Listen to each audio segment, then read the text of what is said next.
Words of joy and hope. 16th Sunday in Ordinary Time, Year B. Gospel according to Dal Mark, Vangelo chapter secondo 6, Marco. verses 30 to 34. Commentary of Father Fernando Armellini.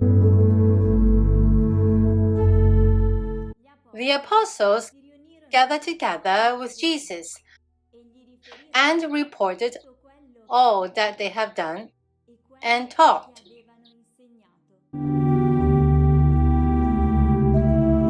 A good Sunday to all. In Nazareth, things had not gone well at all. The disciples had witnessed the failure of Jesus' preaching, and probably in their minds they also may have this following thought. Perhaps it would be better to abandon this project of a new world that Jesus has in mind. If even their countrymen and their relatives do not accept it, then there is not much hope of success. It is those moments of discouragement that we too experience when things are not going well in the life of our Christian communities. We would have expected the disciples to return to Capernaum and resume their work as fishermen. But last week we heard that Jesus sent them back to a mission and entrusted them with the task of casting out demons. Today we see them returning from this mission. They gather around Jesus and report to him what they have done and what they have taught. We already said last week that this task that Jesus entrusted to the 12, he did not entrust it to them alone, but to each disciple. So, today he entrusts it to us. That is the invitation in today's gospel. To gather around Jesus, to tell him what we are doing, what we have done, and what we are teaching, to see and verify if we are doing the mission correctly. The 12 began to tell their experience and verified the wonders that happened when they preached the gospel. The gospel according to Luke tells us that when they returned, they were radiant and amazed that where they went, the demons disappeared. Let us try to verify if today we can tell Jesus these things that we have done. Is it true that demons disappear where today we, his disciples, arrive? We know what demons are. All that dehumanizes, all the forces of evil, do they disappear where the Christian community arrives? Do selfishness, offensive words, hunger, misery disappear from there? Is no one poor because goods are shared? Do immoral life, divisions, wars, injustice disappear? Do people love each other well, forgive each other, and are generous, welcoming? Can we affirm these things today? Or maybe the gospel has lost its effectiveness? Or perhaps we have not proclaimed the true gospel? Have we made it quite insipid with our reasonings? Have we distorted it by adapting it to the criteria of this world to make it a little more acceptable, more practical? If so, we have distorted it. And then those prodigies that Jesus expects from his disciples do not happen. Or perhaps instead of making the demons disappear, we have centered on some religious practices.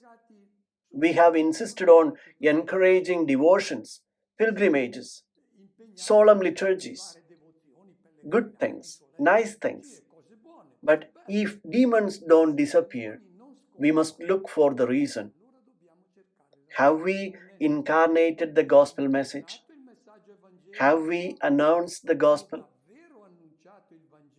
The criterion to evaluate the effectiveness of our missionary work is the disappearance of demons. Also, what do we teach today in our communities? What shall we say to Jesus about our catechesis, about our homilies?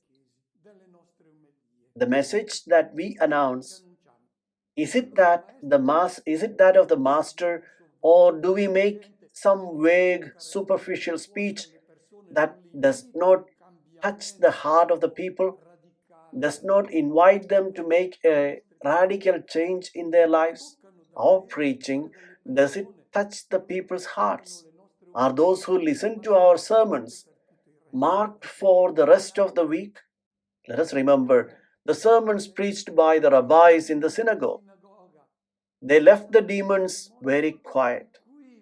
They were just words to the wind. Here, we must speak to Jesus and check with him if what we announce corresponds to his gospel. Hence, the need to confront ourselves with him.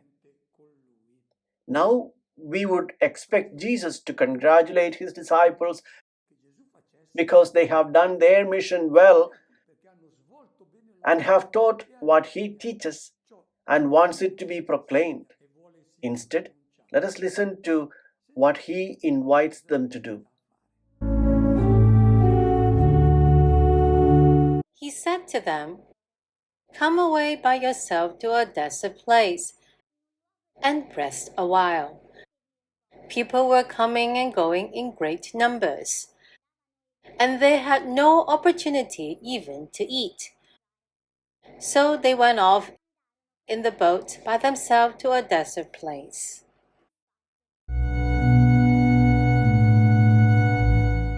Come away by yourselves to a deserted place and rest a while. This is the invitation that Jesus addresses to us today.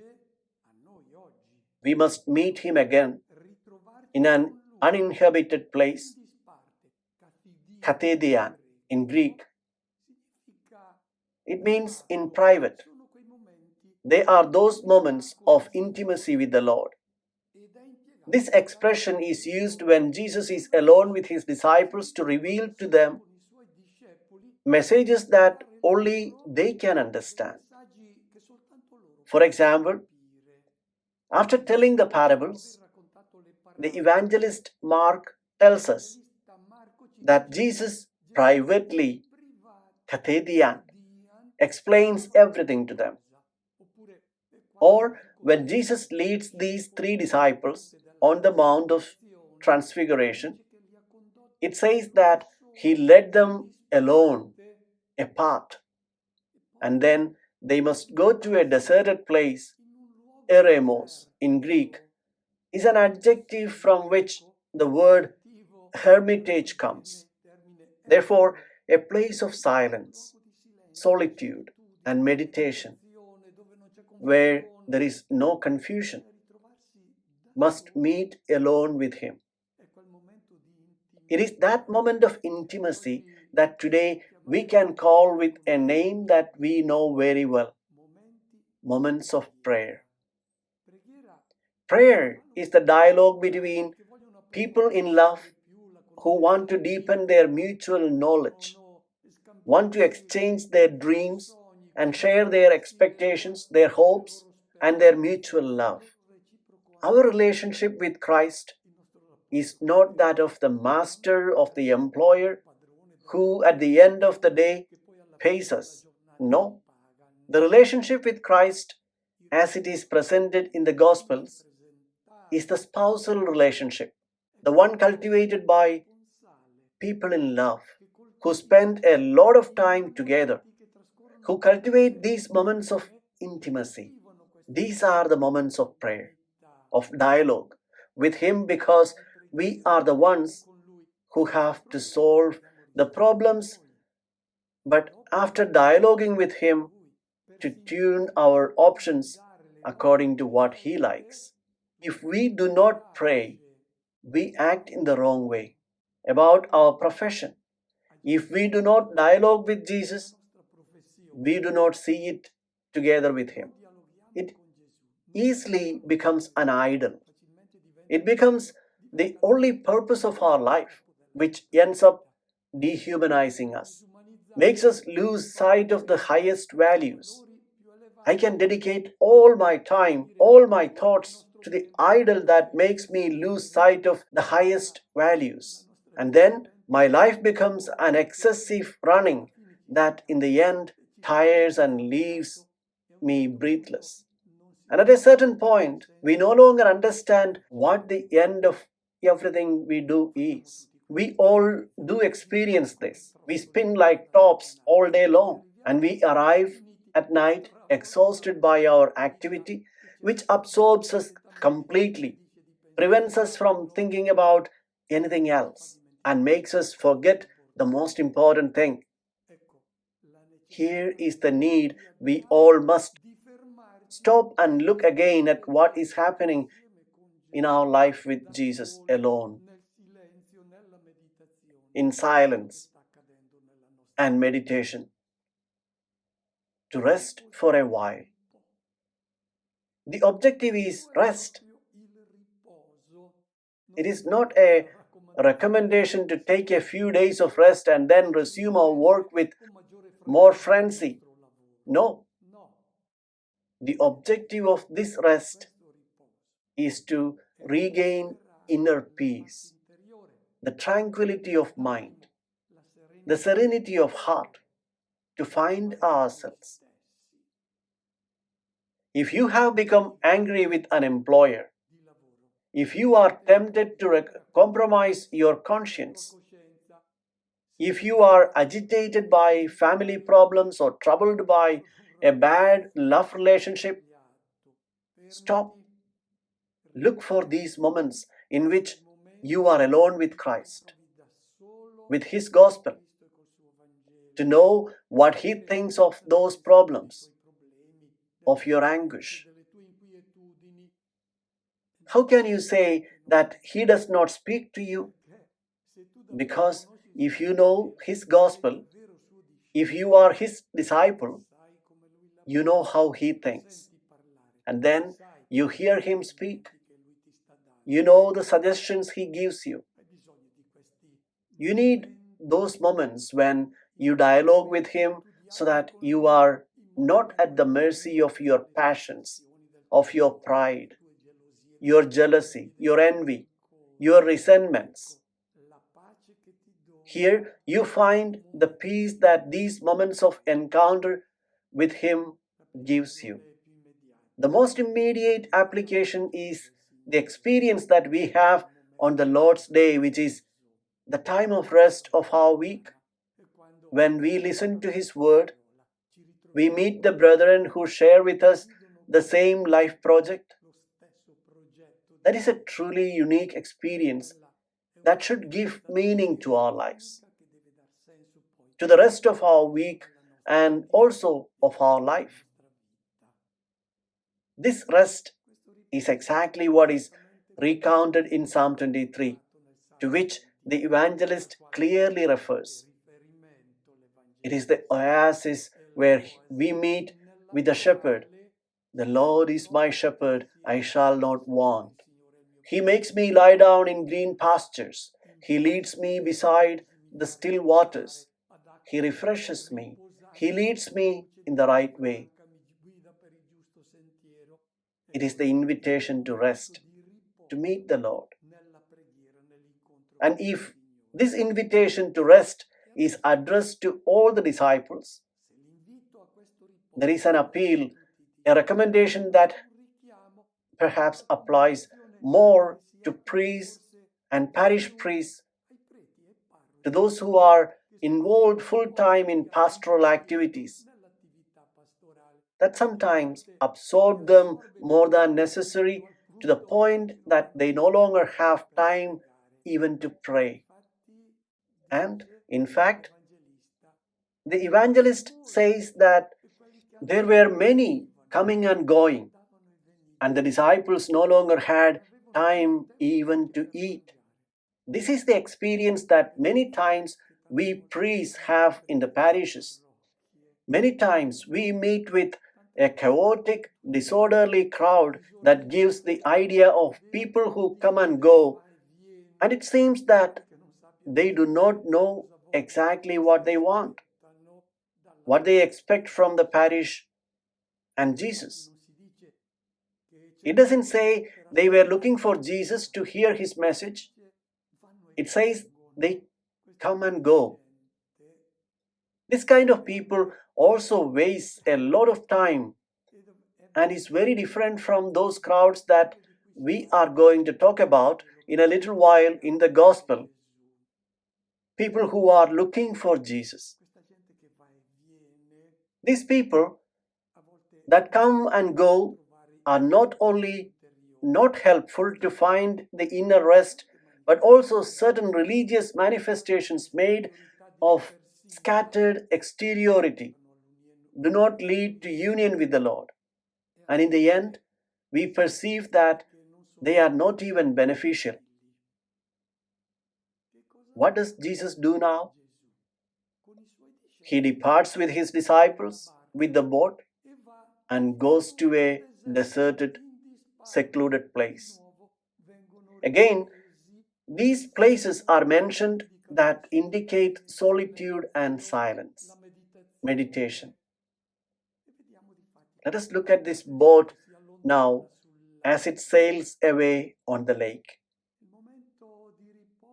It is the moment of rest, but it does not last long. Then comes the encounter with the needs of the people.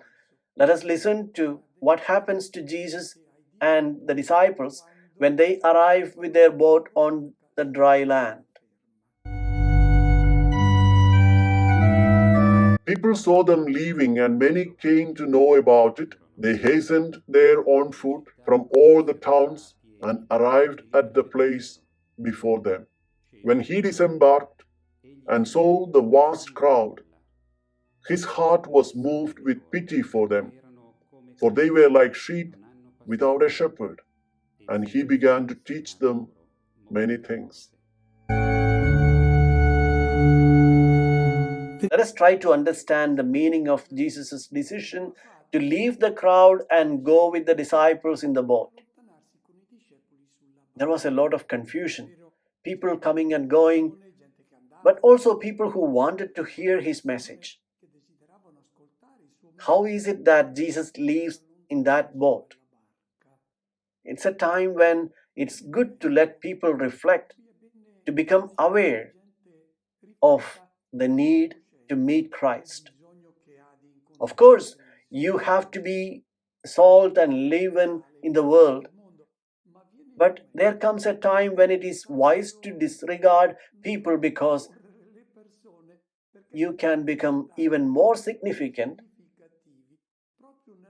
just when you step back for a moment. And all the people come walking. If the Christian community represented by that boat is beautiful, then it attracts.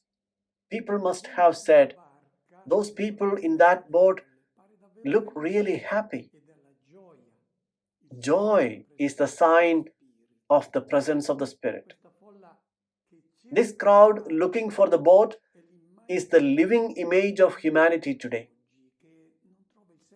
who does not find the meaning of their lives but feels a deep need to find peace, serenity, joy, inner harmony.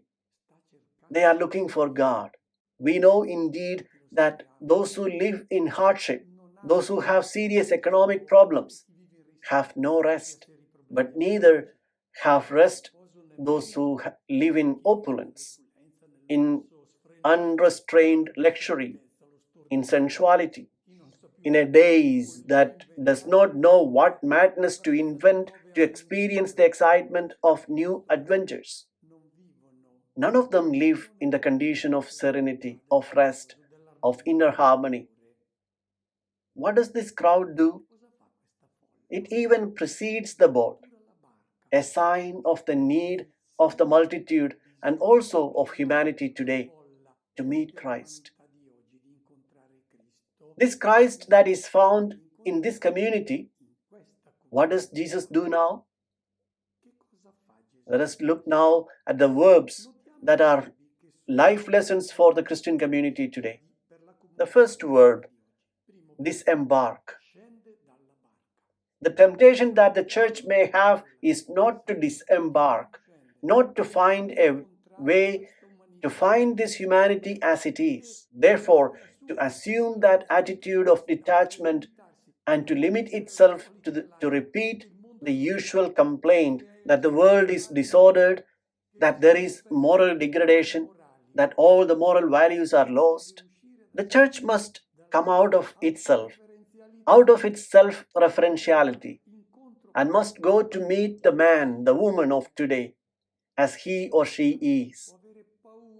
The church could be afraid of this world, of this confrontation with the world, afraid to present that humanism which is that of the Beatitudes of Jesus of Nazareth, afraid of being considered a retrograde, of not being up to date with the times, be afraid that its proposals will be considered that of the dreamers, and afraid above all to tell the central truth of faith and of Easter, which is the faith in a life that goes beyond biological life.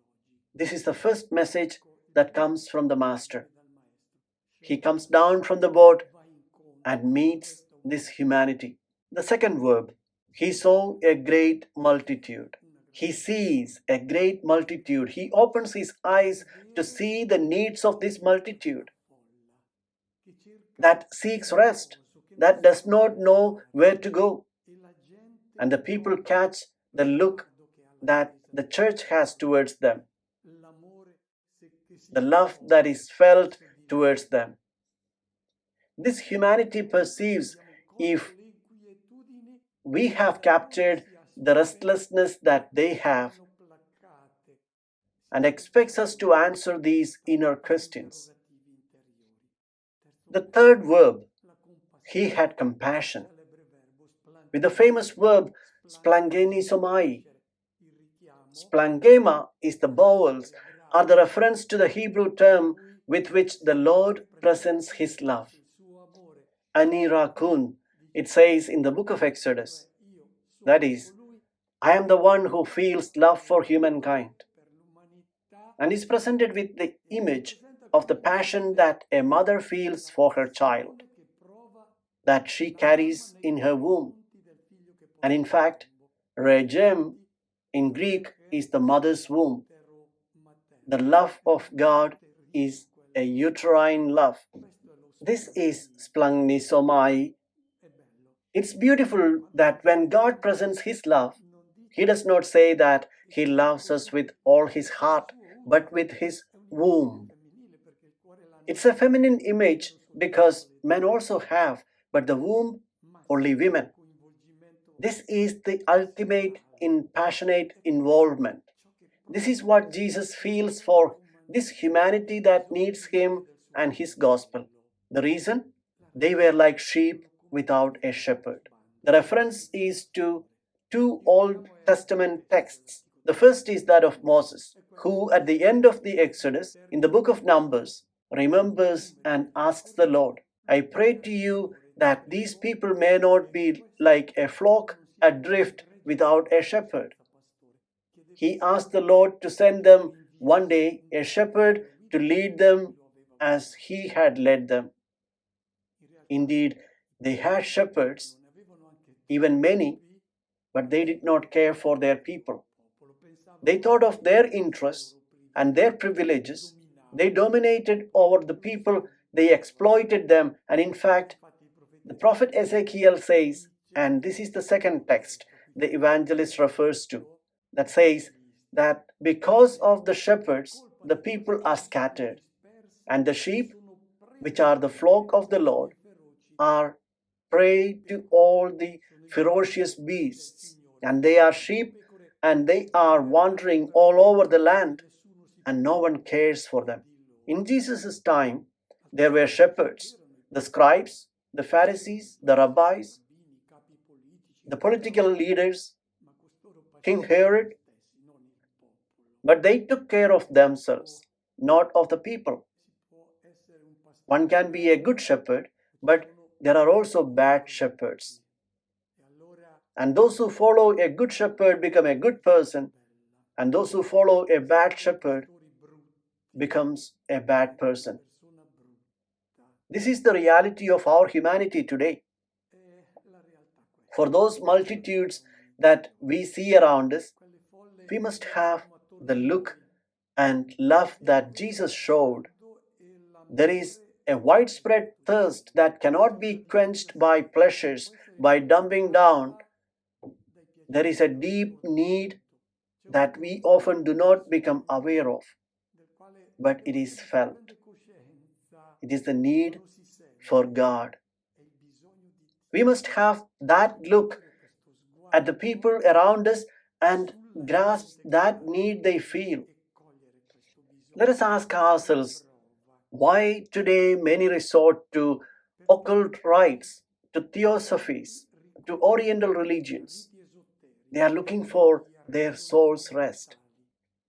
If these people would meet Christ in the Christian community, if they would meet His Word, they would find the answer to their concerns. Because when one is thirsty and is not shown the fountain of living water, which is the gospel, then he ends up drinking from whatever cistern he or she can find. Also, today, Jesus could say that the disbanded people, like sheep without a shepherd, are not bad. But if they are guided by bad shepherds, they go to death. The shepherds are the models of people who lead people also today. A Christian must have the courage to present with his word and with his own life that he embodies the gospel, the proposal of man made by Jesus. Therefore, this tenderness of this compassion are what the man and woman of today seek in the church. It is the compassion for the fragility, the weaknesses, the losses due above all to the shepherds. What does Jesus do? He begins to teach, not to curse, not to get angry. No. He announces his word, but not like the professors who give a lesson, but like the rabbis who involved the disciples in their life. They made the disciples experience their own life. The call for us today is to get involved in the word and the life of Jesus. When we present the word and the gospel incarnate in our lives, we will be a calling, an invitation to all those who are called to the gospel, who today are disoriented because of the shepherds who have led them in the ways of death. I wish you all a good Sunday and a good week.